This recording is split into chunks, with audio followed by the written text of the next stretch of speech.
Nana, par Émile Zola, partie 8 du livre audio, chapitre 8. C'était rue Véron, à Montmartre, dans un petit logement, au 4e étage. Nana et Fontan avaient invité quelques amis pour tirer le gâteau des rois.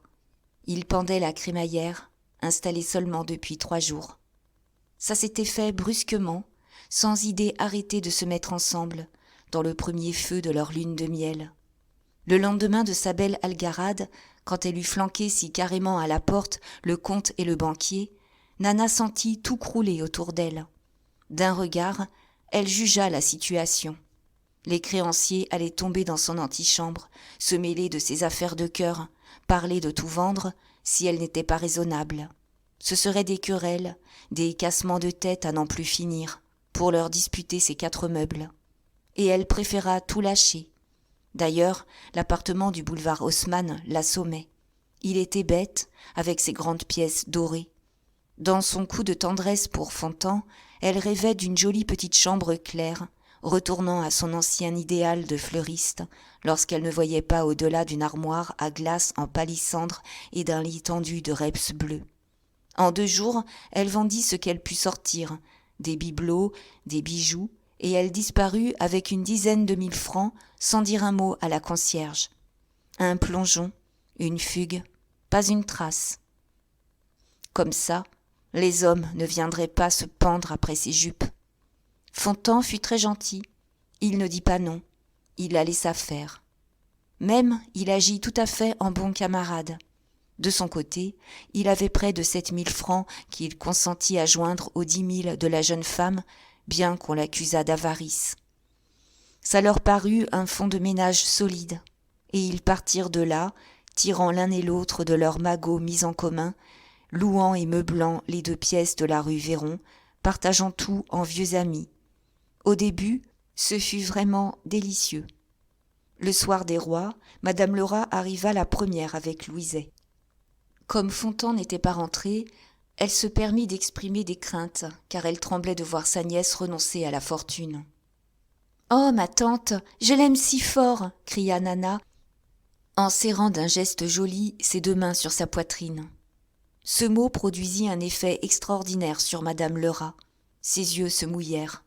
« Ça, c'est vrai, dit-elle d'un air de conviction, l'amour avant tout. » Et elle se récria sur la gentillesse des pièces. Nana lui fit visiter la chambre, la salle à manger, jusqu'à la cuisine. Dame, ce n'était pas immense, mais on avait refait les peintures, changé les papiers, et le soleil entrait là gaiement. Alors, Madame Lerat retint la jeune femme dans la chambre, tandis que Louiset s'installait à la cuisine, derrière la femme de ménage, pour voir rôtir un poulet.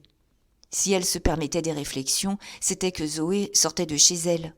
Zoé, bravement, restait sur la brèche, par dévouement pour madame. Plus tard, madame la payerait. Elle n'était pas inquiète. Et, dans la débâcle de l'appartement du boulevard Haussmann, elle tenait tête aux créanciers. Elle opérait une retraite digne, sauvant des épaves, répondant que madame voyageait, sans jamais donner une adresse. Même, de peur d'être suivie, elle se privait du plaisir de rendre visite à madame. Cependant, le matin, elle avait couru chez madame Lerat, parce qu'il se passait du nouveau. La veille, des créanciers s'étaient présentés, le tapissier, le charbonnier, la lingère, offrant du temps, proposant même d'avancer une très forte somme à madame, si madame voulait revenir dans son appartement et se conduire en personne intelligente. La tante répéta les paroles de Zoé. Il y avait sans doute un monsieur là-dessous. « Jamais !» déclara Nana, révoltée. « Eh bien, ils sont propres, les fournisseurs. Est-ce qu'ils croient que je suis à vendre pour acquitter leur mémoire ? Vois-tu, j'aimerais mieux mourir de faim que de tromper Fontan. »« C'est ce que j'ai répondu, » dit Madame Lerat. « Ma nièce a trop de cœur. » Nana, cependant, fut très vexée d'apprendre qu'on vendait la mignotte et que la bordette l'achetait à un prix ridicule pour Caroline Héquet. Ça la mit en colère contre cette clique, de vraies roulures, malgré leur pose. Oh oui, par exemple, elles valaient mieux qu'elles toutes. Elles peuvent blaguer, conclut-elle. L'argent ne leur donnera jamais le vrai bonheur. Et puis, vois-tu, ma tante, je ne sais même plus si tout ce monde-là existe. Je suis trop heureuse. » Justement, madame Maloire entrait, avec un de ces chapeaux étranges dont elle seule trouvait la forme. Ce fut une joie de se revoir. Madame Maloire expliqua que les grandeurs l'intimidaient maintenant. De temps à autre, elle reviendrait faire son bésigue. On visita une seconde fois le logement et, dans la cuisine, devant la femme de ménage qui arrosait le poulet, Nana parla d'économie, dit qu'une bonne aurait coûté trop cher et qu'elle-même voulait s'occuper de son chez elle. Louiset regardait béatement la rôtissoire. Mais il y eut un éclat de voix. C'était Fontan avec Bosc et Prullière. On pouvait se mettre à table. Le potage était déjà servi lorsque Nana, pour la 3e fois, montra le logement. « Ah, mes enfants, que vous êtes bien ici !» répétait Bosc, histoire simplement de faire plaisir aux camarades qui payaient à dîner, car au fond, la question de la niche, comme il disait, ne le touchait pas. Dans la chambre à coucher, il força encore la note aimable. D'ordinaire, il traitait les femmes de chameaux, et l'idée qu'un homme pouvait s'embarrasser d'une de ces sales bêtes soulevait, chez lui, la seule indignation dont il était capable, dans le dédain d'ivrogne dont il enveloppait le monde. « Ah, les gaillards !» reprit-il en clignant les yeux. « Ils ont fait ça en sournois. Eh bien, vrai, vous avez eu raison. Ce sera charmant, et nous viendrons vous voir, nom de Dieu. » Mais comme Louiset arrivait, à califourchon sur un manche à balai, Prullière dit avec un rire méchant. « Tiens, c'est déjà à vous, ce bébé ?» Cela parut très drôle. Madame Lerat et madame Maloire se tordirent. Nana, loin de se fâcher, eut un rire attendri, en disant que non, malheureusement. Elle aurait bien voulu, pour le petit et pour elle. Mais il en viendrait peut-être un tout de même. Fontan, qui faisait le bonhomme, prit Louiset dans ses bras, jouant, zézéillant. « Ça n'empêche pas, on aime son petit père. Appelle-moi papa, crapule. »« Papa, papa, bégayait l'enfant. Tout le monde le couvrit de caresses. Bosc, embêté, parlait de se mettre à table. Il n'y avait que ça de sérieux. Nana demanda la permission d'asseoir Louiset près d'elle. Le dîner fut très gai. Bosc, pourtant, souffrit du voisinage de l'enfant, contre lequel il devait défendre son assiette. Madame Lerat le gêna aussi. Elle s'attendrissait, lui communiquait tout bas des choses mystérieuses, des histoires de messieurs très bien qui la poursuivaient encore. Et, à 2 reprises, il dut écarter son genou, car elle l'envahissait, avec des yeux noyés. Prullière se conduisit comme un malhonnête à l'égard de madame Maloire, qu'il ne servit pas une fois. Il était occupé uniquement de Nana, l'air vexé de la voir avec Fontan. D'ailleurs, les tourtereaux finissaient par être ennuyeux, tant ils s'embrassaient. Contre toutes les règles, ils avaient voulu se placer l'un près de l'autre. « Que diable ! Mangez, vous avez bien le temps !» répétait Bosc, la bouche pleine. « Attendez que nous ne soyons plus là !» Mais Nana ne pouvait se tenir. Elle était dans un ravissement d'amour, toute rose comme une vierge, avec des rires et des regards trempés de tendresse. Les yeux fixés sur Fontan, elle l'accablait de petits noms, mon chien, mon loup, mon chat. Et lorsqu'il lui passait de l'eau ou du sel, elle se penchait, le baisait au hasard des lèvres, sur les yeux, sur le nez, sur une oreille. Puis, si on la grondait, c'était avec des tactiques savantes, des humilités et des souplesses de chatte battue qu'elle revenait, en lui prenant sournoisement la main pour la garder et la baiser encore. Il fallait qu'elle touchât quelque chose de lui. Fontan faisait le gros dos et se laissait adorer, plein de condescendance. Son grand nez remuait d'une joie toute sensuelle. Son museau de bouc, sa laideur de monstre cocasse, s'étalait dans l'adoration dévote de cette fille superbe, si blanche et si grasse. Par moments, il rendait un baiser, en homme qui a tout le plaisir, mais qui veut se montrer gentil. « À la fin, vous êtes agaçant !» cria Prullière. « Va-t'en de là, toi !» Et il renvoya Fontan. Il changea le couvert pour prendre sa place, à côté de Nana. Ce furent des exclamations, des applaudissements, des mots très raides. Fontan mimait le désespoir avec ses airs drôles de Vulcain pleurant Vénus. Tout de suite, Prullière se montra galant, mais Nana, dont il cherchait le pied sous la table, lui allongea un cou pour le faire tenir tranquille. Non, certes, elle ne coucherait pas avec lui. L'autre mois, elle avait eu un commencement de béguin, à cause de sa jolie tête. Maintenant, elle le détestait. S'il la pinçait encore, en feignant de ramasser sa serviette, elle lui jetterait son verre par la figure. Cependant, la soirée se passa bien. On en était venu naturellement à causer des variétés. Cette canaille de Bordenave ne crèverait donc pas. Ses sales maladies reparaissaient et le faisaient tellement souffrir qu'il n'était plus bon à prendre avec des pincettes. La veille, pendant la répétition, il avait gueulé tout le temps contre Simone. En voilà un que les artistes ne pleureraient guère. Nana dit que, s'il la demandait pour un rôle, elle l'enverrait joliment promener. D'ailleurs, elle parlait de ne plus jouer. Le théâtre ne valait pas son chez-soi. Fontan, qui n'était pas de la nouvelle pièce ni de celle qu'on répétait, exagérait aussi le bonheur d'avoir sa liberté entière, de passer les soirées avec sa petite chatte, les pieds devant le feu. Et les autres s'exclamaient, les traitant de vénards, affectant d'envier leur bonheur. On avait tiré le gâteau des rois. La fève était tombée à madame Lerat, qui l'a mis dans le verre de Bosc. Alors, ce furent des cris. « Le roi boit! Le roi boit !» Nana profita de cet éclat de gaieté pour aller reprendre Fontan par le cou, en le baisant, en lui disant des choses dans l'oreille. Mais Prullière, avec son rire vexé de joli garçon, criait que ce n'était pas de jeu. Louiset dormait sur 2 chaises. Enfin, la société ne se sépara que vers 1h. On se criait au revoir à travers l'escalier. Et, pendant 3 semaines, la vie des 2 amoureux fut réellement gentille. Nana croyait retourner à ses débuts, quand sa première robe de soie lui avait causé un si gros plaisir. Elle sortait peu, jouant à la solitude et à la simplicité. Un matin, de bonne heure, comme elle descendait acheter elle-même du poisson au marché La Rochefoucauld, elle resta toute saisie de se rencontrer nez à nez avec Francis, son ancien coiffeur.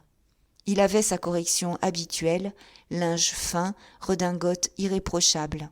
Et elle se trouva honteuse d'être vue par lui dans la rue, en peignoir, ébouriffée, traînant des savates. Mais il eut le tact d'exagérer encore sa politesse. Il ne se permit aucune question. Il affectait de croire que madame était en voyage. Ah, madame avait fait bien des malheureux en se décidant à voyager. C'était une perte pour tout le monde. La jeune femme, cependant, finit par l'interroger, prise d'une curiosité qui lui faisait oublier son premier embarras. Comme la foule les bousculait, elle le poussa sous une porte, où elle se tint debout devant lui, son petit panier à la main. Que disait-on de sa fugue ?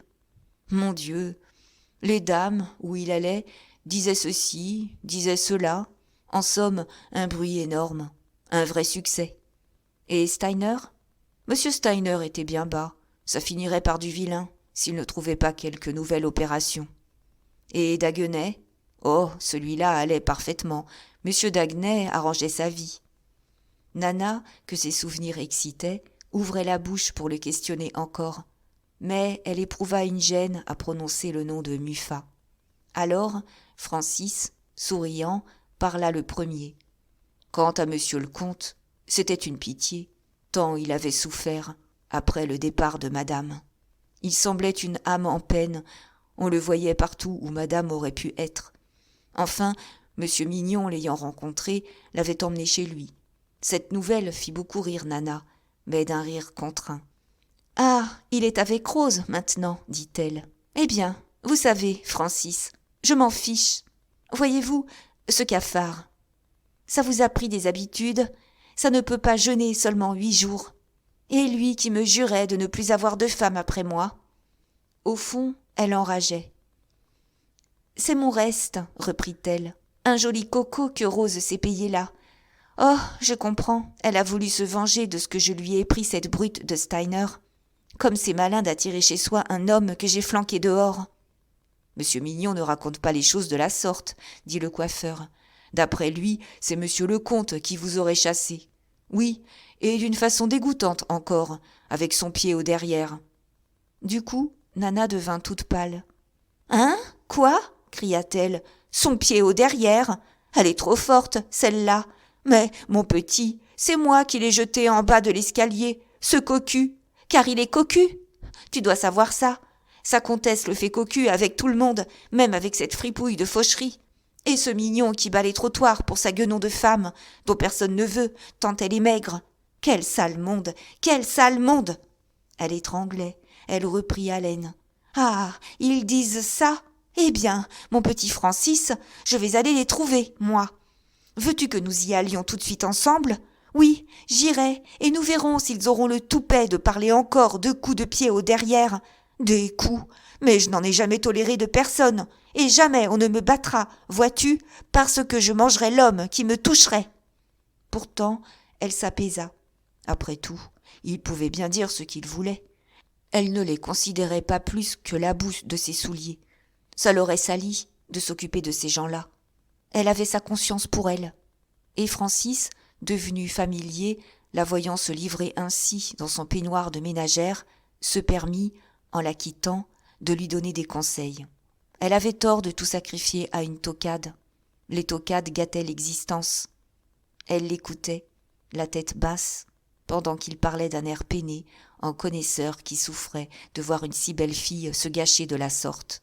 « Ça, c'est mon affaire, » finit-elle par dire. « Merci tout de même, mon cher. » Elle lui serra la main, qu'il avait toujours un peu grasse, malgré sa tenue parfaite. Puis, elle descendit acheter son poisson. Dans la journée, cette histoire de coups de pied au derrière l'occupa. Elle en parla même à Fontan. Elle se posa de nouveau comme une femme forte qui ne supporterait pas une chiquenaude. Fontan, en esprit supérieur, déclara que tous les hommes comme il faut étaient des mufs et qu'on devait les mépriser. Nana, dès lors, fut pleine d'un réel dédain. Justement, ce soir-là, ils allèrent au Bouffe voir débuter, dans un rôle de 10 lignes, une petite femme que Fontan connaissait.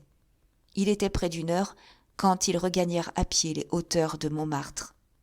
Rue de la Chaussée-d'Antin, ils avaient acheté un gâteau, un moka, et ils le mangèrent dans le lit parce qu'il ne faisait pas chaud et que ça ne valait pas la peine d'allumer du feu.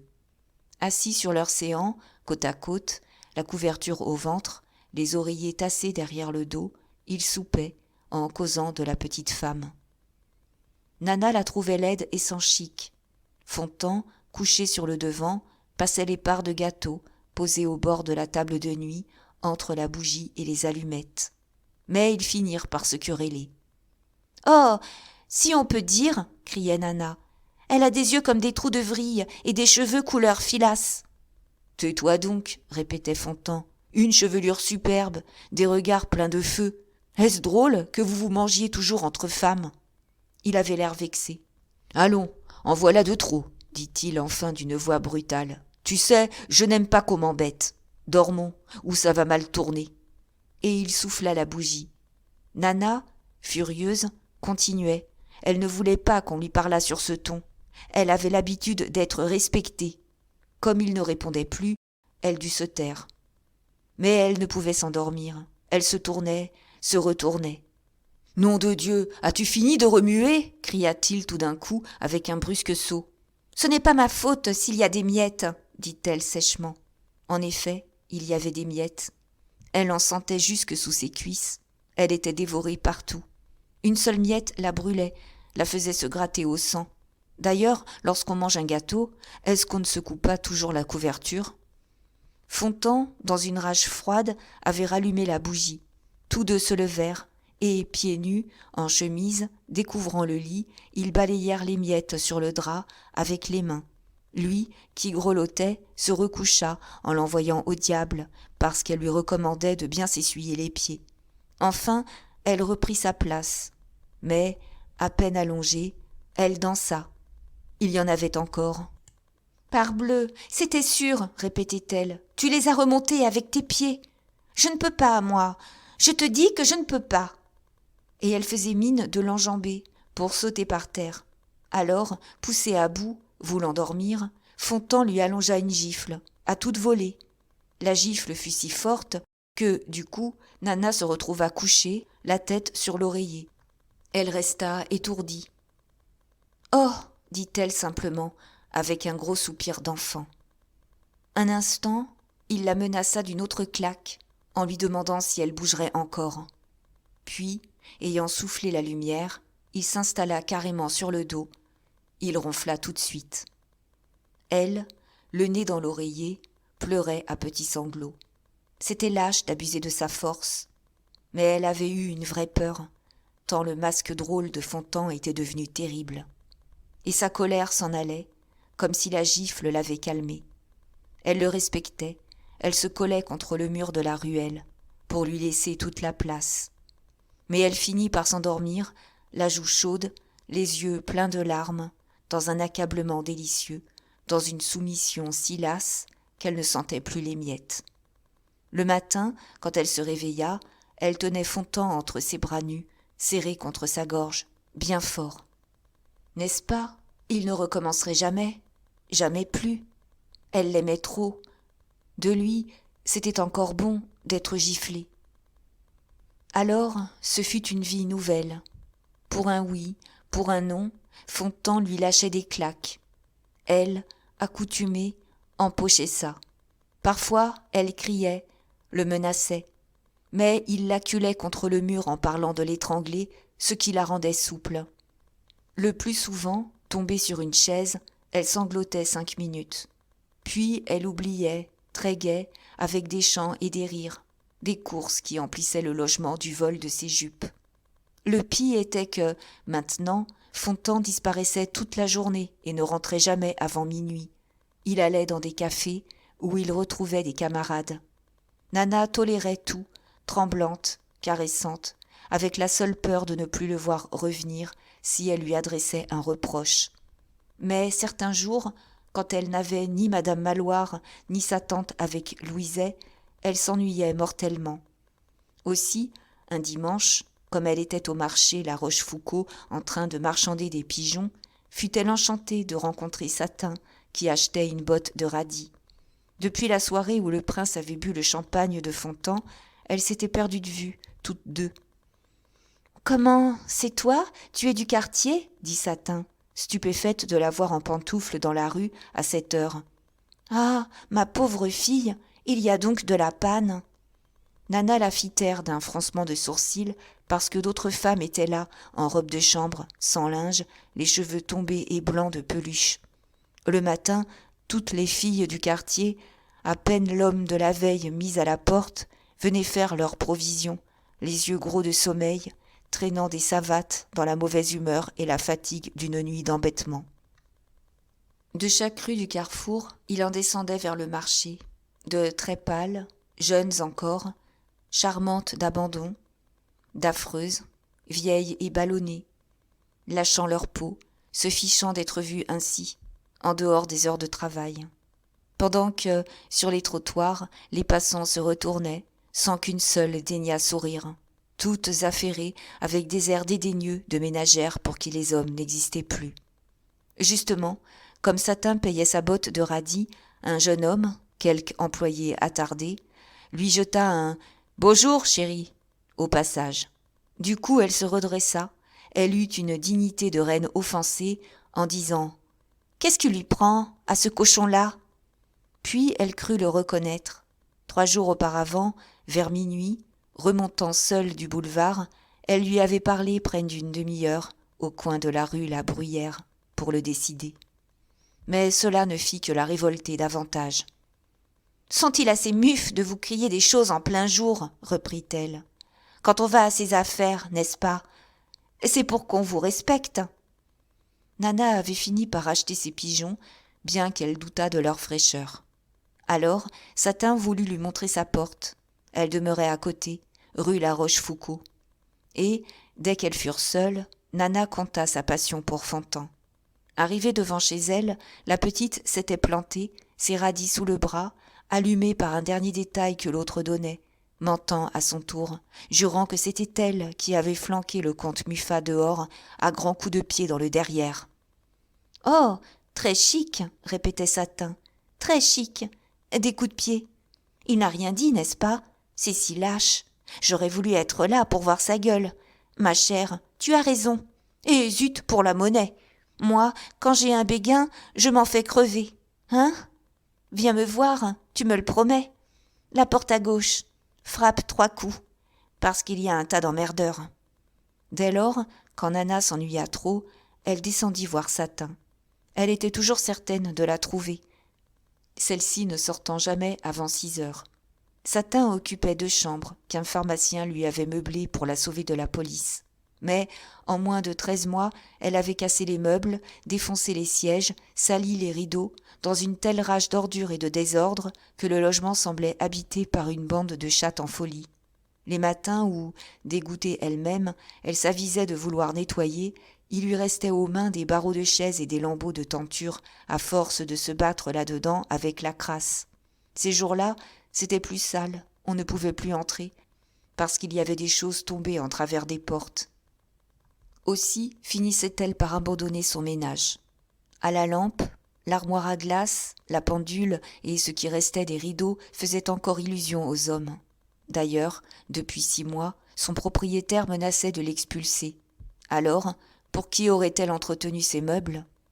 Pour lui peut-être, plus souvent. Et quand elle se levait de belle humeur, elle criait « Hue donc !» en allongeant de grands coups de pied dans les flancs de l'armoire et de la commode qui craquaient. Nana, presque toujours, la trouvait couchée. Même les jours où Satin descendait pour ses commissions, elle était si lasse en remontant qu'elle se rendormait, jetée au bord du lit. Dans la journée, elle se traînait, elle sommeillait sur les chaises, ne sortant de cette langueur que vers le soir, à l'heure du gaz. Et Nana se sentait très bien chez elle, assise à ne rien faire, au milieu du lit défait, des cuvettes qui traînaient par terre, des jupons crottés de la veille, tachant debout les fauteuils. C'étaient des bavardages, des confidences sans fin, pendant que Satin, en chemise, vautré et les pieds plus hauts que la tête, l'écoutait en fumant des cigarettes. Parfois, elle se payait de l'absinthe, les après-midi où elles avaient des chagrins, pour oublier, disait-elle. Sans descendre, sans même passer un jupon, Satin allait se pencher au-dessus de la rampe et criait la commande à la petite de la concierge, une gamine de 10 ans qui, en apportant l'absinthe dans un verre, coulait des regards sur les jambes nues de la dame. Toutes les conversations aboutissaient à la saleté des hommes. Nana était assommante avec son fond-de-teint. Elle ne pouvait placer 10 paroles sans retomber dans des rabâchages sur ce qu'il disait, sur ce qu'il faisait. Mais Satin, bonne fille, écoutait sans ennui ces éternelles histoires d'attente à la fenêtre, de querelles pour un ragoût brûlé, de raccommodement au lit, après des heures de bouderie muette. Par un besoin de parler de ça, Nana en était arrivée à lui conter toutes les claques qu'elle recevait. La semaine passée, il lui avait fait enfler l'œil. La veille encore, à propos de ses pantoufles qu'il ne trouvait pas, il l'avait jetée d'une calotte dans la table de nuit. Et l'autre ne s'étonnait point, soufflant la fumée de sa cigarette, s'interrompant seulement pour dire que, elle, toujours se baissait, ce qui envoyait promener le monsieur avec sa gifle. Toutes deux se tassaient dans ces histoires de coups, heureuses, étourdies des mêmes faits imbéciles, 100 fois répétés, cédant à la molle et chaude lassitude des roulés indignes dont elle parlait. C'était cette joie de remâcher les claques de Fontan, d'expliquer Fontan jusque dans sa façon d'ôter ses bottes, qui ramenait chaque jour Nana, d'autant plus que Satin finissait par sympathiser.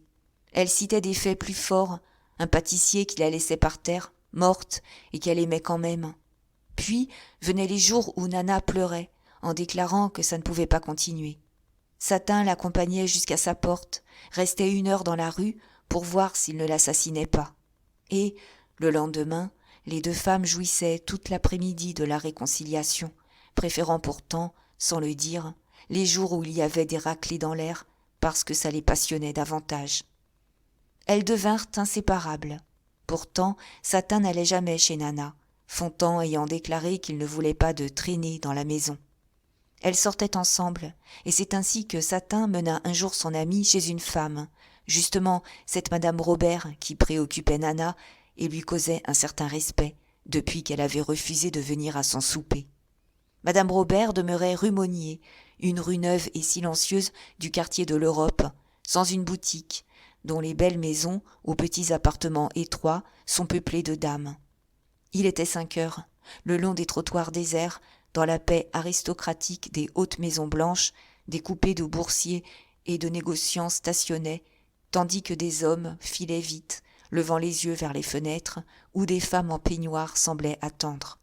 Nana d'abord refusa de monter, disant d'un air pincé qu'elle ne connaissait pas cette dame. Mais Satin insistait. On pouvait toujours bien mener une amie avec soi. Elle voulait simplement faire une visite de politesse. Madame Robert, qu'elle avait rencontrée la veille dans un restaurant, s'était montrée très gentille en lui faisant jurer de la venir voir. Et Nana finit par céder. En haut, une petite bonne endormie leur dit que madame n'était pas rentrée. Pourtant, elle voulut bien les introduire dans le salon, où elle les laissa. « Bigre, c'est chic !» murmura Satin. C'était un appartement sévère et bourgeois tendu d'étoffes sombres, avec le comme il faut d'un boutiquier parisien, retiré après fortune faite. Nana, impressionnée, voulut plaisanter, mais Satin se fâchait, répondait de la vertu de madame Robert. On la rencontrait toujours en compagnie d'hommes âgés et sérieux qui lui donnaient le bras. Pour le moment, elle avait un ancien chocolatier, esprit grave. Quand il venait, charmé de la bonne tenue de la maison, il se faisait annoncer et l'appelait mon enfant. « Mais tiens, la voilà !» reprit Satin en montrant une photographie posée devant la pendule. Nana étudia le portrait un instant. Il représentait une femme très brune, au visage allongé, les lèvres pincées dans un sourire discret. On aurait dit tout à fait une dame du monde, avec plus de retenue. « C'est drôle, murmura-t-elle enfin. J'ai certainement vu cette tête-là quelque part. Où, je ne sais plus. Mais ça ne devait pas être dans un endroit propre. Oh non, bien sûr, ce n'était pas un endroit propre. » Et elle ajouta, en se tournant vers son amie. « Alors, elle t'a fait promettre de venir la voir ? Que te veut-elle ? » ?»« Ce qu'elle me veut ? Pardi. Causer, sans doute. Rester un moment ensemble, c'est de la politesse. » Nana regardait Satin fixement. Puis elle eut un léger claquement de langue. Enfin, ça lui était égal. Mais comme cette dame les faisait poser, elle déclara qu'elle n'attendrait pas davantage. Et toutes deux partirent. Le lendemain, Fontan ayant averti Nana qu'il ne rentrerait pas dîner, elle descendit de bonne heure chercher Satin pour lui payer un régal dans un restaurant. Le choix du restaurant fut une grosse question. Satin proposait des brasseries que Nana trouvait infectes. Enfin, elle la décida à manger chez Laure. C'était une table d'hôte, rue des Martyrs, où le dîner coûtait 3 francs. Ennuyées d'attendre l'heure, ne sachant que faire sur les trottoirs, elles montèrent chez Laure 20 minutes trop tôt. Les 3 salons étaient encore vides. Elles se placèrent à une table, dans le salon même où Laure Piedfer trônait, sur la haute banquette d'un comptoir. Cette Laure était une dame de 50 ans, aux formes débordantes, sanglée dans des ceintures et des corsets. Des femmes arrivaient à la file, se haussaient par-dessus les soucoupes et baisaient Laure sur la bouche, avec une familiarité tendre. Pendant que ce monstre, les yeux mouillés, tâchait, en se partageant, de ne pas faire de jalouse. La bonne, au contraire, était une grande maigre, ravagée, qui servait ses dames, les paupières noires, les regards flambants d'un feu sombre. Rapidement, les 3 salons s'emplirent. Il y avait là une centaine de clientes, mêlées au hasard des tables, la plupart touchant à la quarantaine, énormes, avec des empâtements de chair, des bouffissures de vis noyant les bouches molles. Et, au milieu de ces ballonnements de gorge et de ventre, apparaissaient quelques jolies filles minces, l'air encore ingénu sous l'effronterie du geste, des débutantes levées dans un bastringue et amenées par une cliente chez Laure, où le peuple des grosses femmes, mis en l'air à l'odeur de leur jeunesse, se bousculait, faisait autour d'elles une cour de vieux garçons inquiets en leur payant des gourmandises. Quant aux hommes, ils étaient peu nombreux, 10 à 15 au plus, l'attitude humble sous le flot envahissant des jupes, sauf 4 gaillards qui blaguaient, très à l'aise, venus pour voir ça. « N'est-ce pas ?» disait Satin. « C'est très bon, leur fricot. » Nana hochait la tête, satisfaite. C'était l'ancien dîner solide d'un hôtel de province. Vol au vent à la financière, poule au riz, haricots au jus, crème à la vanille glacée de caramel. Ces dames tombaient particulièrement sur la poule au riz, éclatant dans leur corsage, s'essuyant les lèvres d'une main lente. D'abord, Nana avait eu peur de rencontrer d'anciennes amies qui lui auraient fait des questions bêtes. Mais elle se tranquillisa.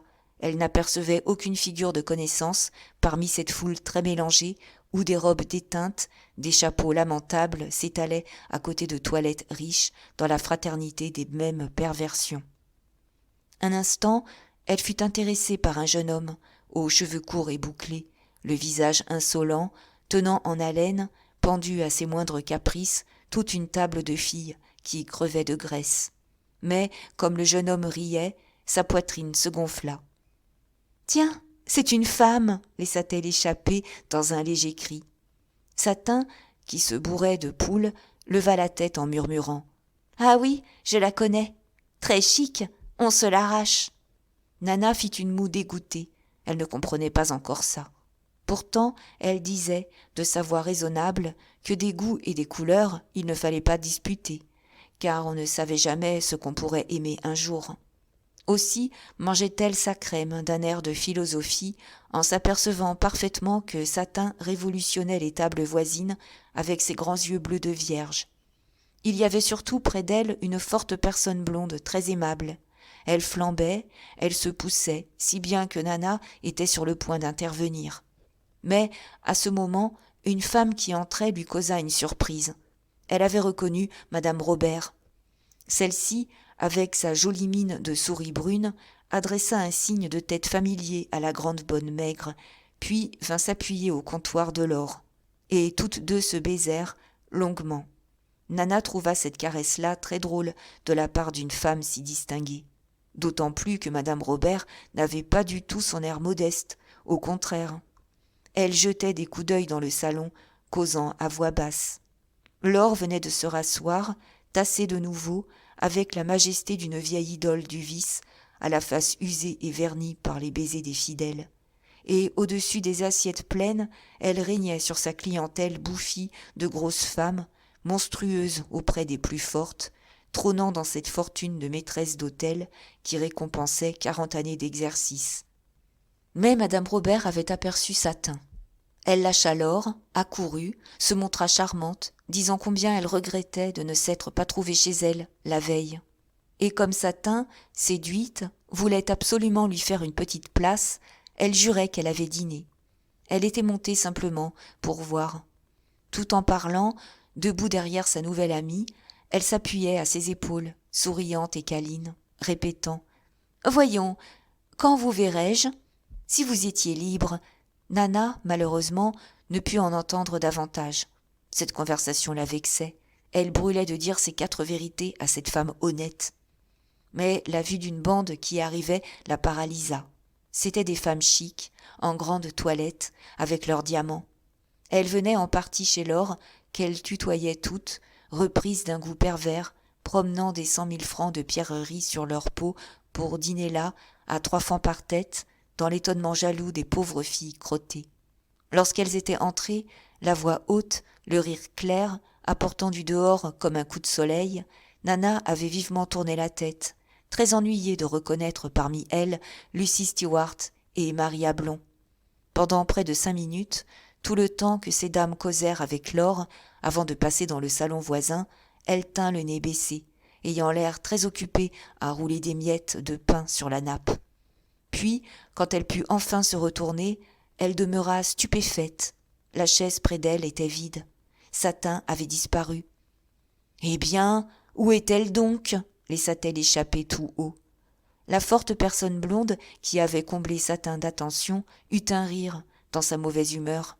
Et comme Nana, irritée de ce rire, la regardait d'un œil menaçant, elle dit mollement, la voix traînante. « Ce n'est pas moi, bien sûr, c'est l'autre qui vous l'a faite. » Alors, Nana, comprenant qu'on se moquerait d'elle, n'ajouta rien. Elle resta même un moment assise, ne voulant pas montrer sa colère. Au fond du salon voisin, elle entendait les éclats de Lucie Stewart, qui régalait toute une table de petites filles descendues des bals de Montmartre et de la Chapelle. Il faisait très chaud. La bonne enlevait des piles d'assiettes sales dans l'odeur forte de la poule au riz.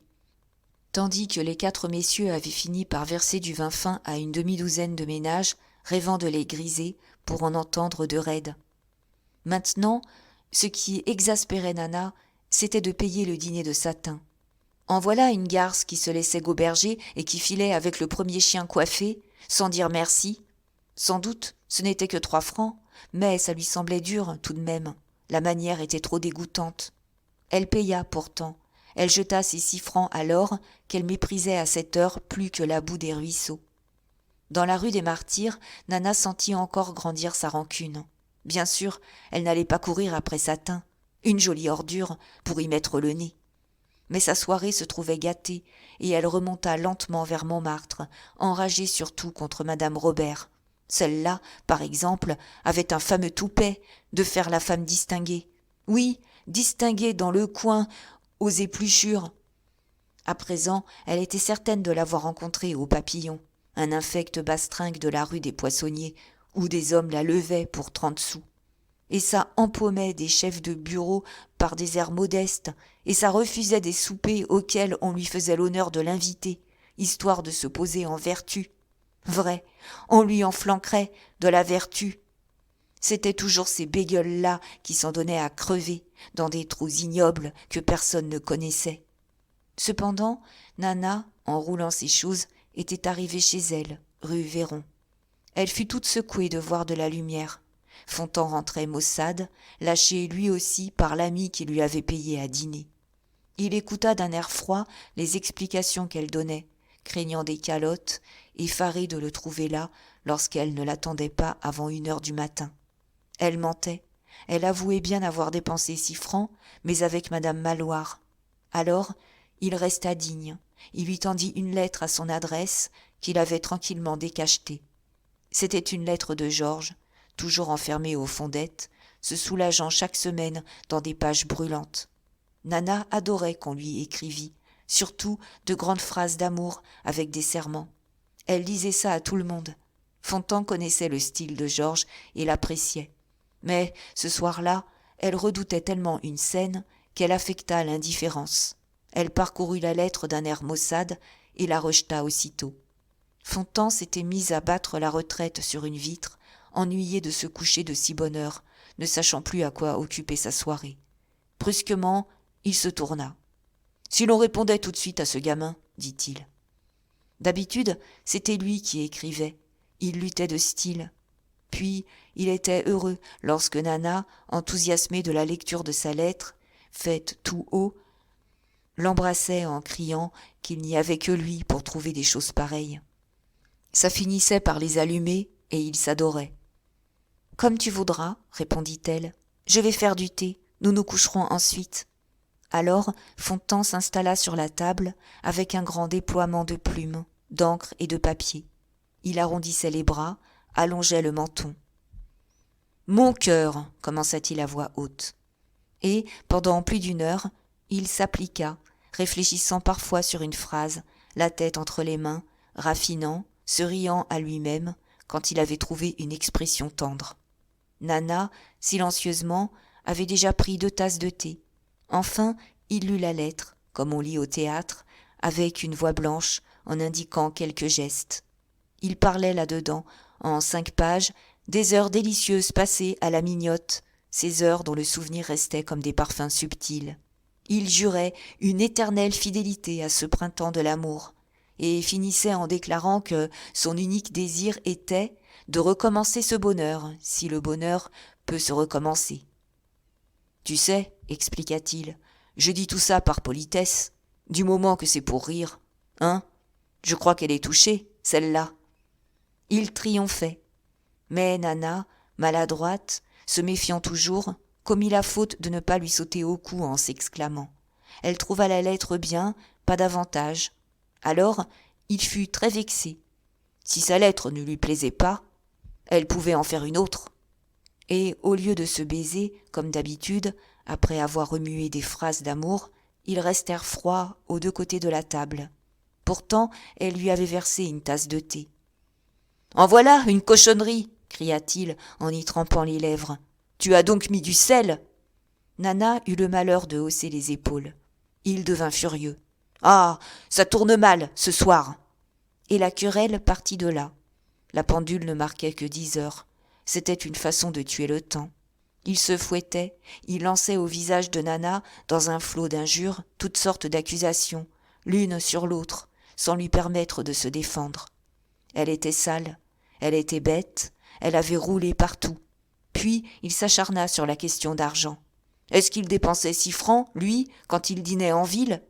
On lui payait à dîner, sans quoi il aurait mangé son pot-au-feu. Et pour cette vieille procureuse de Maloire encore, un carcan qu'il flanquerait à la porte le lendemain. Ah bien, ils iraient loin, si chaque jour, lui et elle jetaient comme ça des 6 francs à la rue. D'abord, je veux des comptes, cria-t-il. Voyons, donne l'argent. Où en sommes-nous? Tous ces instincts d'avarice sordide éclataient.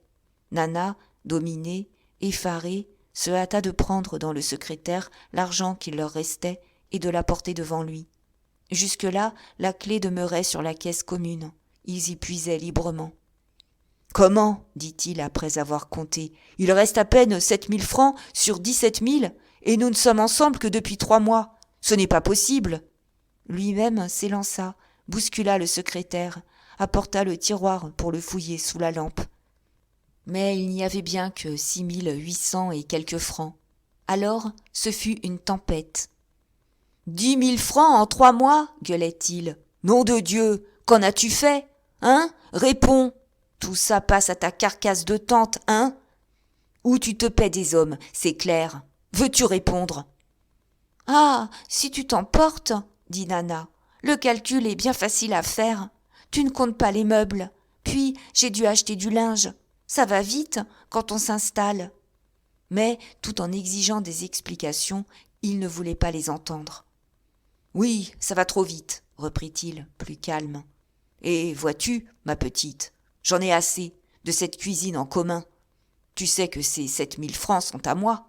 Eh bien, puisque je les tiens, je les garde. Dame, du moment que tu es une gâcheuse, je n'ai pas envie d'être ruinée. À chacun son bien. » Et, magistralement, il mit l'argent dans sa poche. Nana le regardait, stupéfaite. Lui continuait avec complaisance. « Tu comprends ? Je ne suis pas assez bête pour entretenir des tantes et des enfants qui ne sont pas à moi. Ça t'a plu de dépenser ton argent, ça te regarde. Mais le mien, c'est sacré. Quand tu feras cuire un gigot, j'en paierai la moitié. Le soir, nous réglerons. Voilà. » Du coup, Nana fut révoltée. Elle ne put retenir ce cri. « Dis donc, tu as bien mangé mes 10 000 francs ? C'est cochon, ça !» Mais il ne s'attarda pas à discuter davantage. Par-dessus la table, à toute volée, il lui allongea un soufflet en disant « Répète un peu !» Elle répéta, malgré la claque, et il tomba sur elle, à coups de pied et à coups de poing. Bientôt, il l'eut mise dans un tel état qu'elle finit, comme d'habitude, par se déshabiller et se coucher en pleurant. Lui soufflait. Il se couchait à son tour, lorsqu'il aperçut, sur la table, la lettre qu'il avait écrite à Georges. Alors, il la plia avec soin, tournée vers le lit, en disant d'un air menaçant « Elle est très bien, je la mettrai à la poste moi-même parce que je n'aime pas les caprices. Et ne geins plus, tu m'agaces. » Nana, qui pleurait à petits soupirs, retint son souffle. Quand il fut couché, elle étouffa. Elle se jeta sur sa poitrine en sanglotant. Leur batterie se terminait toujours par là. Elle tremblait de le perdre. Elle avait un lâche besoin de le savoir à elle, malgré tout. À 2 reprises, il la repoussa d'un geste superbe.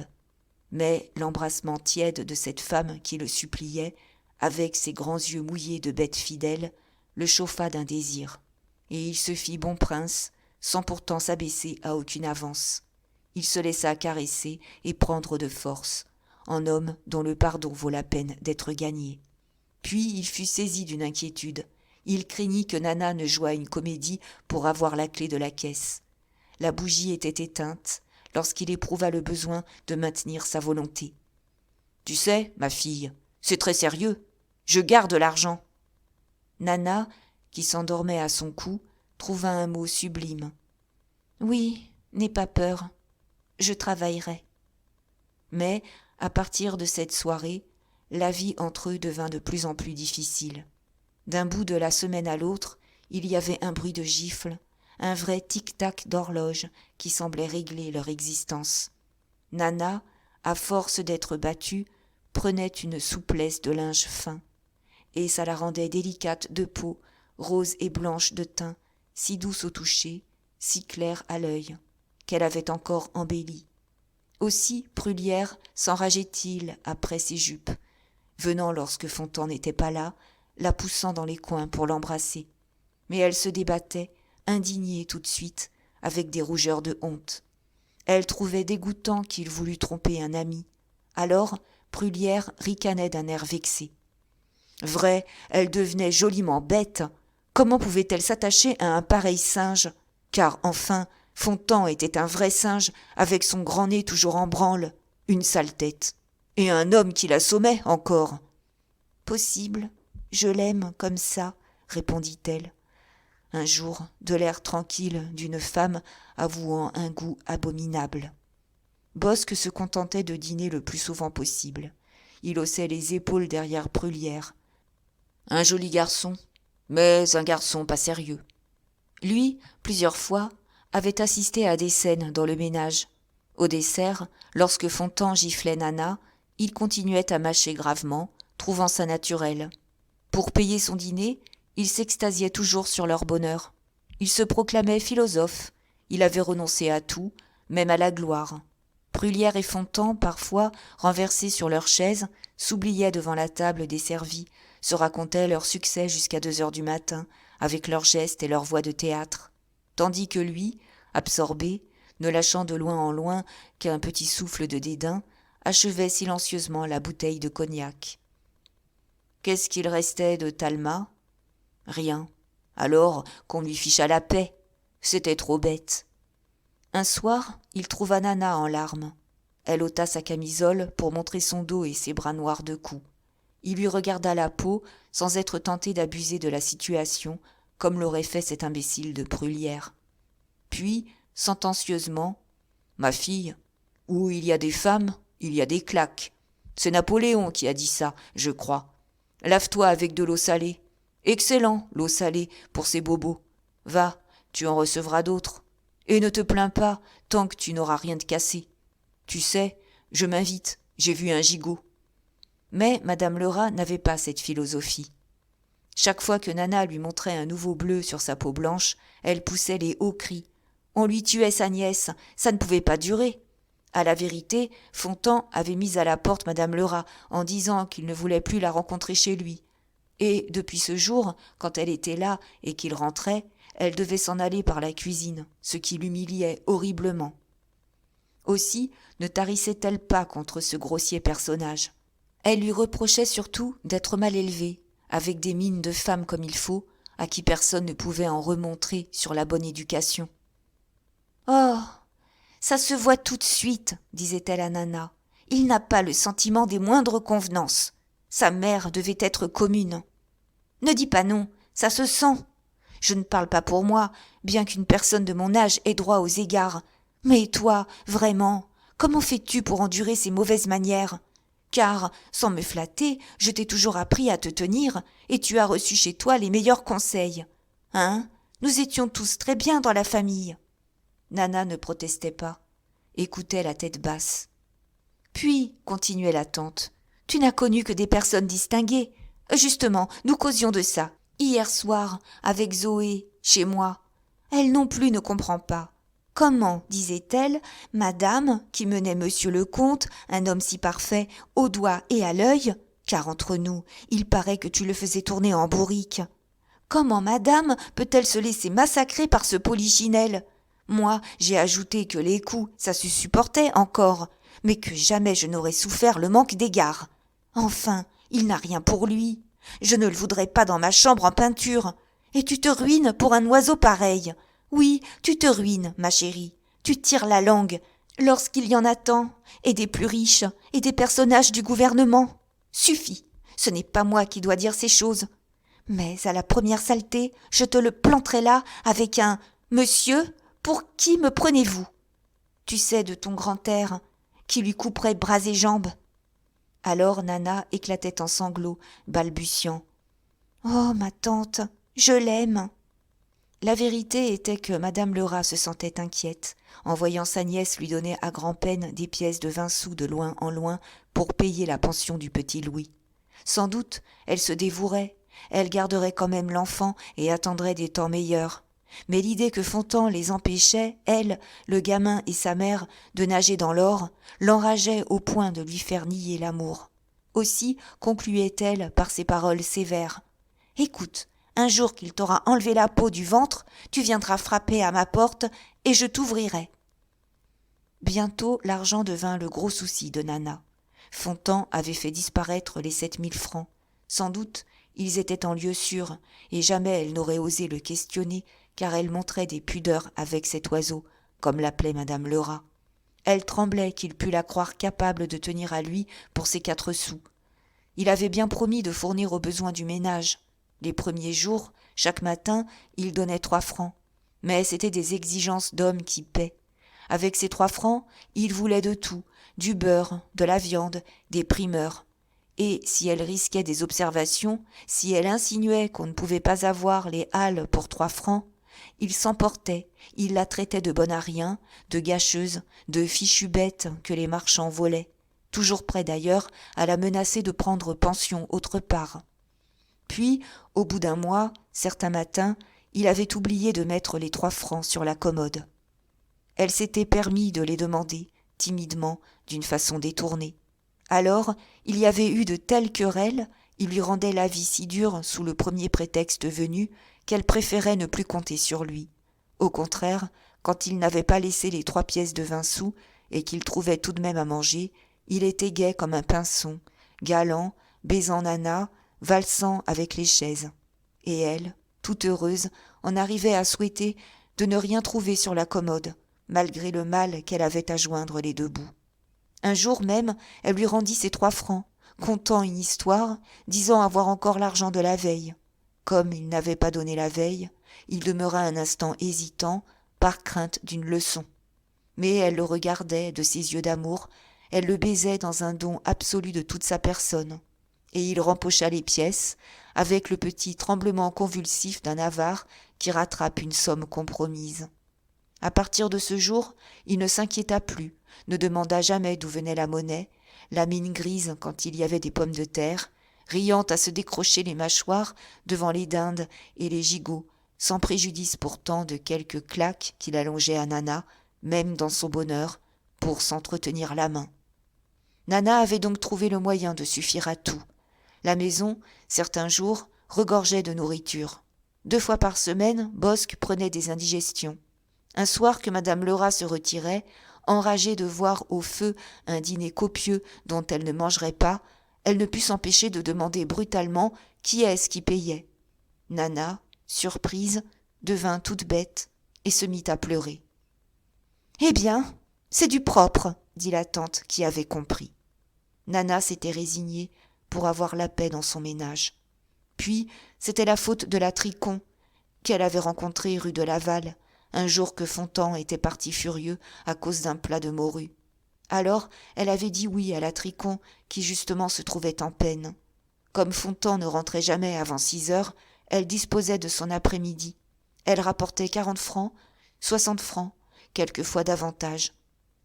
Elle aurait pu parler par 10 et 15 louis si elle avait su garder sa situation. Mais elle était encore bien contente de trouver là de quoi faire bouillir la marmite.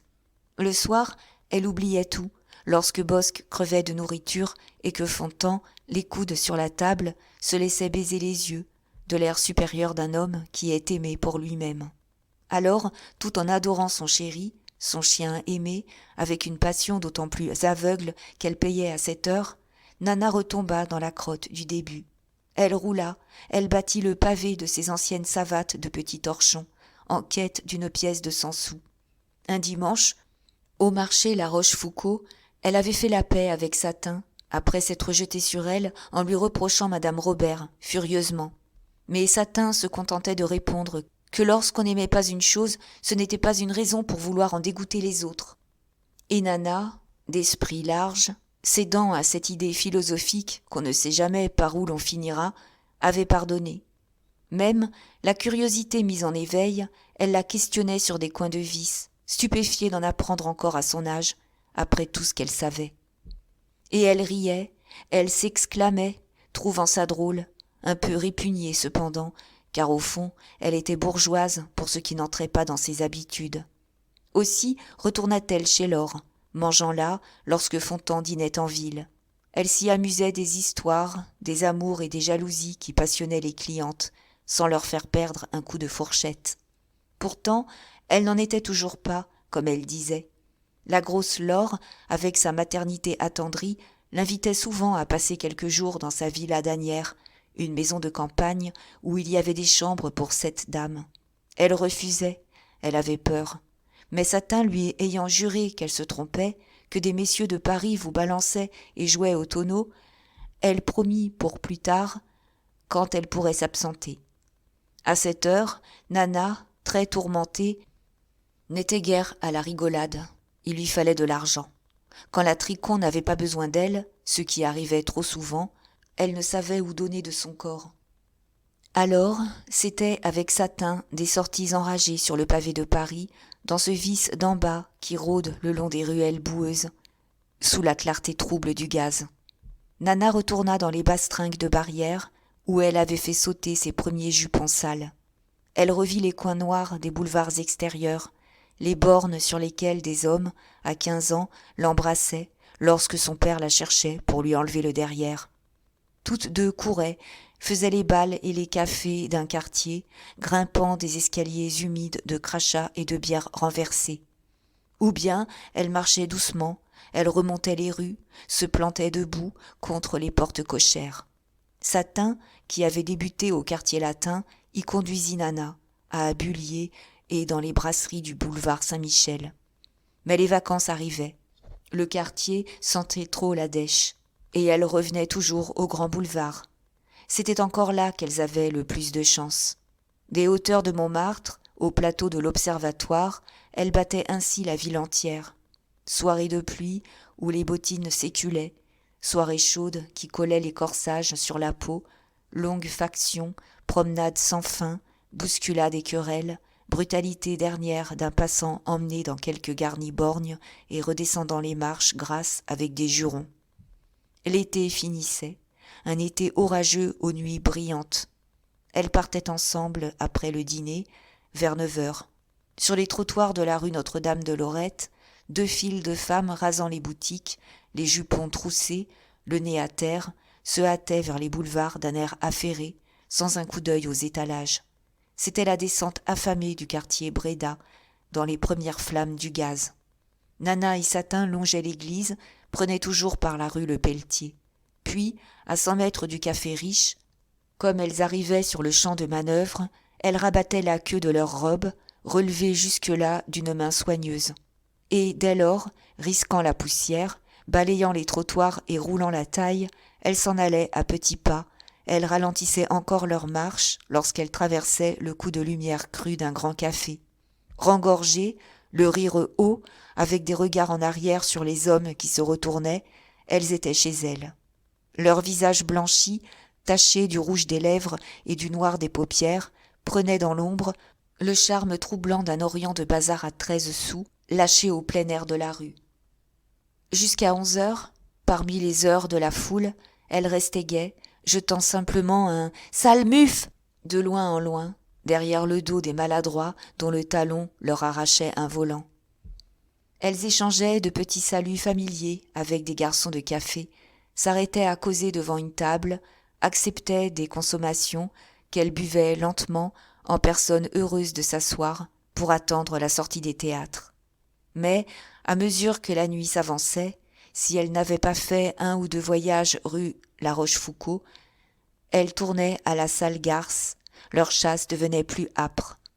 Il y avait, au pied des arbres, le long des boulevards assombris qui se vidaient, des marchandages féroces, des gros mots et des coups.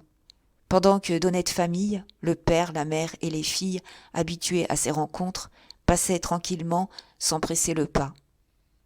Puis, après être allées 10 fois de l'opéra au gymnase, Nana et Satin, lorsque décidément les hommes se dégageaient et filaient plus vite dans l'obscurité croissante, s'en tenaient au trottoir de la rue du Faubourg Montmartre. Là, jusqu'à 2h, des restaurants, des brasseries, des charcutiers flambaient, tout un grondement de femmes s'entêtait sur la porte des cafés. Dernier coin allumé et vivant du Paris nocturne, dernier marché ouvert aux accords d'une nuit où les affaires se traitaient parmi les groupes, crûment, d'un bout de la rue à l'autre, comme dans le corridor largement ouvert d'une maison publique. Et, les soirs où elles revenaient à vide, elles se disputaient entre elles. La rue Notre-Dame-de-Lorette s'étendait noire et déserte, des ombres de femmes se traînaient.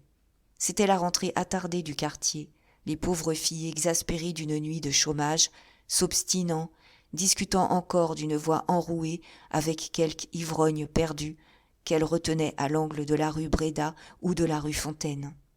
Cependant, il y avait de bonnes aubaines, des louis attrapés avec des messieurs bien, qui montaient en mettant leurs décorations dans la poche. Satin, surtout, avait le nez. Les soirs humides, lorsque Paris mouillé exhalait une odeur fade de grande alcôve mal tenue, elle savait que ce temps mou, cette fétidité des coins louches, enrageait les hommes. Et elle guettait les mieux mis, elle voyait ça à leurs yeux pâles. C'était comme un coup de folie charnelle passant sur la ville. Elle avait bien un peu peur, car les plus comme il faut étaient les plus sales. Tout le vernis craquait, la bête se montrait, exigeante dans ses goûts monstrueux, raffinant sa perversion. Aussi, cette roulure de satin manquait-elle de respect, s'éclatant devant la dignité des gens en voiture, disant que leur cocher était plus gentil parce qu'il respectait les femmes et qu'il ne les tuait pas avec des idées de l'autre monde. La culbute des gens chics dans la crapule du vice surprenait encore Nana, qui gardait des préjugés dont Satin la débarrassait. Alors, comme elle le disait, lorsqu'elle causait gravement, il n'y avait donc plus de vertu. Du haut en bas, on se roulait. Eh bien, ça devait être du propre, dans Paris, de 9 heures du soir à 3 heures du matin. Et elle rigolait. Elle criait que, si l'on avait pu voir dans toutes les chambres, on aurait assisté à quelque chose de drôle, le petit monde s'en donnant par-dessus les oreilles, et pas mal de grands personnages, çà et là, le nez enfoncé dans la cochonnerie plus profondément que les autres. Ça complétait son éducation.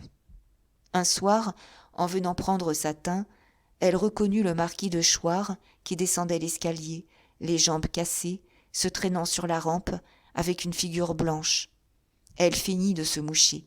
Puis, en haut, comme elle trouvait Satin dans une saleté affreuse, le ménage lâché depuis 8 jours, un lit infect, des peaux qui traînaient, elle s'étonna que celle-ci connût le marquis.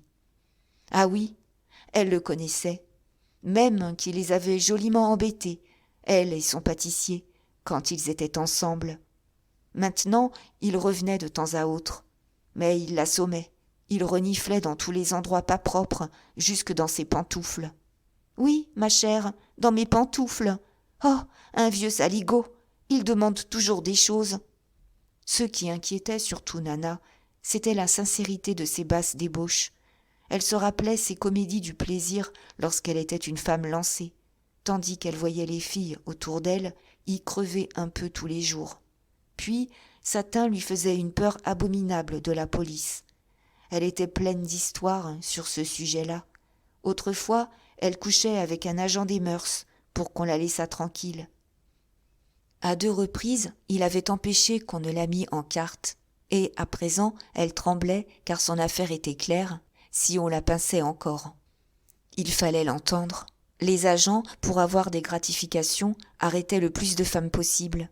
Ils empoignaient tout. Ils vous faisaient taire d'une gifle si l'on criait, certains d'être soutenus et récompensés, même quand ils avaient pris dans le tas une honnête fille. L'été, à 12 ou 15, ils opéraient des rafles sur le boulevard. Ils cernaient un trottoir, pêchaient jusqu'à des 30 femmes en une soirée. Seulement Satin connaissait les endroits. Dès qu'elle apercevait le nez des agents, elle s'envolait, au milieu de la débandade effarée des longues queues fuyant à travers la foule. C'était une épouvante de la loi, une terreur de la préfecture, si grande que certaines restaient paralysées sur la porte des cafés, dans le coup de force qui balayait l'avenue. Mais Satin redoutait davantage les dénonciations. Son pâtissier s'était montré assez muf pour la menacer de la vendre lorsqu'elle l'avait quitté. Oui, des hommes vivaient sur leur maîtresse avec ce truc-là, sans compter de sales femmes qui vous livraient très bien par traîtrise, si l'on était plus jolie qu'elles. Nana écoutait ces choses, prise de frayeur croissante. Elle avait toujours tremblé devant la loi, cette puissance inconnue, cette vengeance des hommes qui pouvaient la supprimer sans que personne au monde la défendît. Saint-Lazare lui apparaissait comme une fosse, un trou noir où l'on enterrait les femmes vivantes après leur avoir coupé les cheveux. Elle se disait bien qu'il lui aurait suffi de lâcher Fontan pour trouver des protections. Satin avait beau lui parler de certaines listes de femmes, accompagnées de photographies que les agents devaient consulter, avec défense de jamais toucher à celle-là. Elle n'en gardait pas moins un tremblement. Elle se voyait toujours bousculée, traînée, jetée le lendemain à la visite. Et ce fauteuil de la visite l'emplissait d'angoisse et de honte, elle qui avait lancé 20 fois sa chemise par-dessus les moulins. Justement, vers la fin de septembre, un soir qu'elle se promenait avec Satin sur le boulevard Poissonnière, celle-ci, tout d'un coup, se mit à galoper, et, comme elle l'interrogeait, « Les agents !» souffla-t-elle. « Eus donc ! Ce fut, au milieu de la cohue, une course folle. Des jupes fuyaient, se déchiraient. Il y eut des coups et des cris. Une femme tomba. La foule regardait avec des rires la brutale agression des agents qui, rapidement, resserraient leur cercle. Cependant, Nana avait perdu Satin. Les jambes mortes, elle allait sûrement être arrêtée, lorsqu'un homme, l'ayant prise à son bras, l'emmena devant les agents furieux. C'était Bruyère qui venait de la reconnaître. Sans parler, il tourna avec elle dans la rue Rougemont, alors déserte, où elle put souffler, si défaillante qu'il dut la soutenir. Elle ne le remerciait seulement pas. « Voyons, dit-il enfin, il faut te remettre.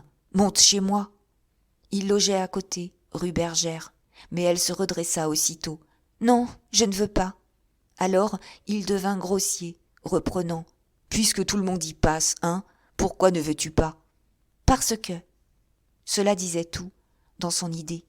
Elle aimait trop Fontan pour le trahir avec un ami. Les autres ne comptaient pas du moment qu'il n'y avait pas de plaisir et que c'était par nécessité. Devant cet entêtement stupide, Bruyère commit une lâcheté de joli homme vexé dans son amour-propre. « Eh bien, à ton aise, déclara-t-il. Seulement, je ne vais pas de ton côté, ma chère. Tire-toi d'affaire toute seule. » Et il l'abandonna. Son épouvante la reprit. Elle fit un détour énorme pour entrer à Montmartre, filant raide le long des boutiques, pâlissant dès qu'un homme s'approchait d'elle. Ce fut le lendemain, dans l'ébranlement de ses terreurs de la veille, que Nana, en allant chez sa tante, se trouva nez à nez avec Labordette, au fond d'une petite rue solitaire des Batignolles. D'abord, l'un et l'autre parurent gênés. Lui, toujours complaisant, avait des affaires qu'il cachait. Pourtant, il se remit le premier, il s'exclama sur la bonne rencontre. Vrai, tout le monde était encore stupéfait de l'éclipse totale de Nana. On la réclamait, les anciens amis séchaient sur pied, et, se faisant paternel, il finit par la sermonner. « Entre nous, ma chère, franchement, ça devient bête. On comprend une toquade. Seulement, en venir là, être grugé à ce point et n'empocher que des gifles, tu poses donc pour les prix de vertu ?» Elle l'écoutait d'un air embarrassé. Cependant, lorsqu'il lui parla de Rose, qui triomphait avec sa conquête du comte Muffat, une flamme passa dans ses yeux. Elle murmura « Oh, si je voulais !» Il proposa tout de suite son entremise, en ami obligeant. Mais elle refusa. Alors, il l'attaqua par un autre point. Il lui apprit que Bordenave montait une pièce de faucherie où il y avait un rôle superbe pour elle. « Comment ? Une pièce où il y a un rôle ?» s'écria-t-elle, stupéfaite. « Mais il en est, et il ne m'a rien dit. » Elle ne nommait pas Fontan. D'ailleurs, elle se calma tout de suite. Jamais elle ne rentrerait au théâtre. Sans doute, la Bordette n'était pas convaincue, car il insistait avec un sourire. « Tu sais qu'on n'a rien à craindre avec moi. Je prépare ton Muffat. Tu rentres au théâtre, et je te l'amène par la patte. »« Non, » dit-elle énergiquement. Et elle le quitta. Son héroïsme l'attendrissait sur elle-même. Ce n'était pas un muffe d'homme qui se serait sacrifié comme ça, sans le trompeter. Pourtant, une chose la frappait. La Bordette venait de lui donner exactement les mêmes conseils que Francis. Le soir, lorsque Fontan rentra, elle le questionna sur la pièce de faucherie. Lui, depuis 2 mois, avait fait sa rentrée aux Variétés. Pourquoi ne lui avait-il pas parlé du rôle ? « Quel rôle ?» dit-il de sa voix mauvaise. « Ce n'est pas le rôle de la grande dame, peut-être ? Ah ça, tu te crois donc du talent ? Mais ce rôle-là, ma fille, t'écraserait. Vrai, tu es comique. » Elle fut horriblement blessée. Toute la soirée, il la blagua en l'appelant Mademoiselle Mars. Et plus il tapait sur elle, plus elle tenait bon, goûtant une jouissance amère dans cet héroïsme de sa toquade qui la rendait très grande et très amoureuse à ses propres yeux. Depuis qu'elle allait avec d'autres pour le nourrir, elle l'aimait davantage, de toute la fatigue et de tous les dégoûts qu'elle rapportait. Il devenait son vice, qu'elle payait, son besoin dont elle ne pouvait se passer, sous l'aiguillon des gifles. Lui, en voyant la bonne bête, finissait par abuser. Elle lui donnait sur les nerfs. Il se prenait d'une haine féroce, au point de ne plus tenir compte de ses intérêts. Lorsque Bosc lui adressait des observations, il criait, exaspéré, sans qu'on sût pourquoi, qu'il se fichait d'elle et de ses bons dîners, qu'il la flanquerait dehors rien que pour faire cadeau de ses 7 000 francs à une autre femme. Et ce fut là le dénouement de leur liaison. Un soir, Nana, en rentrant vers 11 heures, trouva la porte fermée au verrou. Elle tapa une première fois, pas de réponse. Une seconde fois, toujours pas de réponse. Cependant, elle voyait de la lumière sous la porte, et Fontan, à l'intérieur, ne se gênait pas pour marcher. Elle tapa encore sans se lasser, appelant, se fâchant. Enfin, la voix de Fontan s'éleva, lente et grasse, et ne lâcha qu'un mot. « Merde !» Elle tapa des 2 poings. « Merde !» Elle tapa plus fort à fendre le bois. « Merde !» Et pendant un quart d'heure, la même ordure la souffleta, répondit comme un écho goguenard à chacun des coups dont elle ébranlait la porte. Puis, voyant qu'elle ne se lassait pas, il ouvrit brusquement, il se campa sur le seuil, les bras croisés, et dit de la même voix froidement brutale. « Nom de Dieu, avez-vous fini ? Qu'est-ce que vous voulez ? Hein ? Allez-vous nous laisser dormir ? Vous voyez bien que j'ai du monde. » Il n'était pas seul, en effet. Nana aperçut la petite femme des Bouffes, déjà en chemise, avec ses cheveux filasses ébouriffés et ses yeux en trous de vrille, qui rigolait au milieu de ses meubles qu'elle avait payés. Mais Fontan faisait un pas sur le carré, l'air terrible, ouvrant ses gros doigts comme des pinces. « File, ou je t'étrangle !» Alors, Nana éclata en sanglots nerveux. Elle eut peur et se sauva. Cette fois, c'était elle qu'on flanquait dehors. Et l'idée de Muffat lui vint tout d'un coup dans sa rage. Mais, vrai, ce n'était pas Fontan qui aurait dû lui rendre la pareille. Sur le trottoir, sa première pensée fut d'aller coucher avec Satin, si celle-ci n'avait personne. Elle la rencontra devant sa maison, jetée elle aussi sur le pavé par son propriétaire, qui venait de faire poser un cadenas à sa porte, contre tout droit, puisqu'elle était dans ses meubles. Elle jurait, elle parlait de le traîner chez le commissaire. En attendant, comme minuit sonnait, il fallait songer à trouver un lit. Et Satin, jugeant prudent de ne pas mettre les sergents de ville dans ses affaires, finit par emmener Nana rue de Laval, chez une dame qui tenait un petit hôtel meublé. On leur donna, au premier étage, une étroite chambre dont la fenêtre ouvrait sur la cour. Satin répétait « Je serais bien allé chez madame Robert. Il y a toujours un coin pour moi. Mais avec toi, pas possible. Elle devient ridicule de jalousie. L'autre soir, elle m'a battue. » Quand elles se furent enfermées, Nana, qui ne s'était pas soulagée encore, fondit en larmes et raconta à 20 reprises la saleté de Fontan. Satin l'écoutait avec complaisance, la consolait, s'indignait plus fort qu'elle, tapant sur les hommes. « Oh, les cochons ! Oh, les cochons ! Vois-tu, n'en faut plus de ces cochons-là !» Puis elle aida Nana à se déshabiller. Elle eut autour d'elle des airs de petite femme prévenante et soumise. Elle répétait avec câlinerie « Couchons-nous vite !»« Mon chat, nous serons mieux. Ah, que tu es bête de te faire de la bile. Je te dis que ce sont des salauds. Ne pense plus à eux.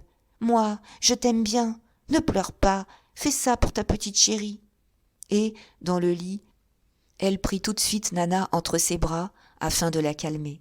Elle ne voulait plus entendre le nom de Fontan. Chaque fois qu'il revenait sur les lèvres de son amie, elle l'y arrêtait d'un baiser avec une jolie moue de colère. Les cheveux dénoués, d'une beauté enfantine et noyée d'attendrissement. Alors, peu à peu, dans cette étreinte si douce, Nana essuya ses larmes. Elle était touchée. Elle rendait à Satin ses caresses. Lorsque 2 heures sonnèrent, la bougie brûlait encore. Toutes deux avaient de légers rires étouffés, avec des paroles d'amour. Mais, brusquement, à un vacarme qui monta dans l'hôtel, Satin se leva, demi-nue, prêtant l'oreille. « La police !» dit-elle, toute blanche. « Ah, nom d'un chien, pas de chance, nous sommes foutus !» 20 fois, elle avait compté les descentes que les agents faisaient dans les hôtels. Et justement, cette nuit-là, en se réfugiant rue de Laval, ni l'une ni l'autre ne s'étaient méfiées. Au mot de police, Nana avait perdu la tête. Elle sauta du lit, courut à travers la chambre, ouvrit la fenêtre, de l'air égaré d'une folle qui va se précipiter. Mais, heureusement, la petite cour était vitrée. Un grillage en fil de fer se trouvait là, de plein pied. Alors, elle n'hésita point, elle enjamba l'appui et disparut dans le noir, la chemise volante, les cuisses à l'air de la nuit. « Reste donc !» répétait Satin, effrayée. « Tu vas te tuer !» Puis, comme on cognait à la porte, elle fut bonne fille, repoussant la fenêtre, jetant les vêtements de son amie au fond d'une armoire. Déjà, elle s'était résignée, en se disant qu'après tout, si on la mettait en quarte, elle n'aurait plus cette bête de peur. Elle joua la femme écrasée de sommeil, bâilla, parlementa, finit par ouvrir à un grand gaillard, la barbe sale, qui lui dit « Montrez vos mains, vous n'avez pas de piqûre, vous ne travaillez pas. Allons, habillez-vous. » « Mais je ne suis pas couturière, je suis brunisseuse, » déclara Satin avec effronterie. D'ailleurs, elle s'habilla docilement, sachant qu'il n'y avait pas de discussion possible. Des cris s'élevaient dans l'hôtel. Une fille se cramponnait aux portes, refusant de marcher. Une autre, qui était couchée avec un amant et dont celui-ci répondait, faisait la femme honnête outragée, parlait d'intenter un procès au préfet de police. Pendant près d'1 heure, ce fut un bruit de gros souliers sur les marches, des portes ébranlées à coups de poing, des querelles aiguës s'étouffant dans des sanglots, des glissements de jupes frôlant les murs, tout le réveil brusque et le départ effaré d'un troupeau de femmes brutalement emballées par 3 agents sous la conduite d'un petit commissaire blond très poli. Puis l'hôtel retomba à un grand silence. Personne ne l'avait vendu. Nana était sauvée. Elle rentra à tâtons dans la chambre, grelottante, morte de peur. Ses pieds nus saignaient, déchirés par le grillage. Longtemps, elle resta assise au bord du lit, écoutant toujours. Vers le matin, pourtant, elle s'endormit. Mais, à 8 heures, lorsqu'elle s'éveilla, elle se sauva de l'hôtel et courut chez sa tante. Quand madame Lerat, qui justement prenait son café au lait avec Zoé, l'aperçut à 7 heures, faite comme une souillon, la face renversée, elle comprit tout de suite. « Hein ? Ça y est !» cria-t-elle. « Je t'avais bien dit qu'il t'enlèverait la peau du ventre. Allons, entre, tu seras toujours bien reçue chez moi. » Zoé s'était levée, murmurant avec une familiarité respectueuse. « Enfin, madame nous est rendue. J'attendais madame. » Mais madame Lerat voulut que Nana embrassât tout de suite Louiset parce que, disait-elle, c'était son bonheur, à cet enfant, que la sagesse de sa mère. Louiset dormait encore, maladif, le sang pauvre. Et lorsque Nana se pencha sur sa face blanche et scrofuleuse, tous ces embêtements des derniers mois la reprirent à la gorge et l'étranglèrent. « Oh, mon pauvre petit, bégaya-t-elle, dans une dernière crise de sanglots.